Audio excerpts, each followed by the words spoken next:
The Supreme Court recently heard arguments in Landau versus Louisiana, a case about a Rastafarian man whose dreadlocks were forcibly cut by prison officials back in 2020. Landau says the shaving violated his faith in federal law, and the justices were not deciding on if the cutting was wrong, but the key issues is whether they can seek money damages from individual officials under the Religious Land Use and Institutional Persons Act, the ruling expected by summer 2026. Now, this act protects inmates' religious exercise when governments burden it without compelling reasons.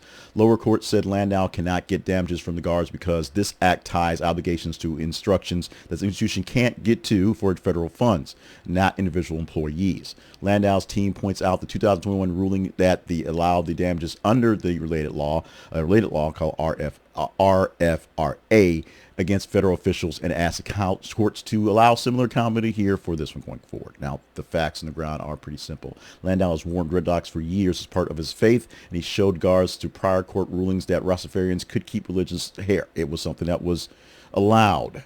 But he was restrained and shaved anyway in this prison in Louisiana. Louisiana later acknowledged wrongdoing and changed grooming habits for all inmates to reflect these. But the rules argue that the change and the limits in the statute mean the officers still can't be sued for money in this case here. Now, without damages, officials have little incentive to actually respect any minority faith rights, is what people say in Landau's view. If you don't have any way to force people to do what's right, why would they do what's right? Injunctions also after release do not remedy this past harm, saying that fixing it for everyone else after Landau does not fix it for Landau himself. Now, the statute doesn't authorize suits against individuals or federal state funding rules that should be stretched to impose personal liability on guards. The court's conservative leaning record and religious liberties make the outcome closely watched going forward.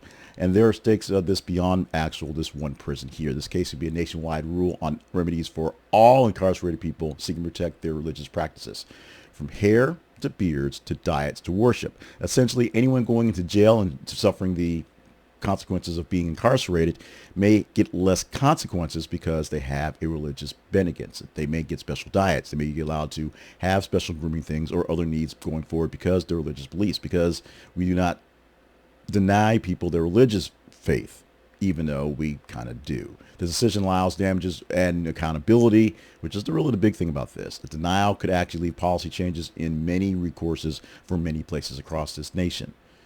Regardless, prisons will look to clear guidance on training and compliance for this one here. This is a definitely hot button, boiling point, and can of worms all wrapped up, ready to go.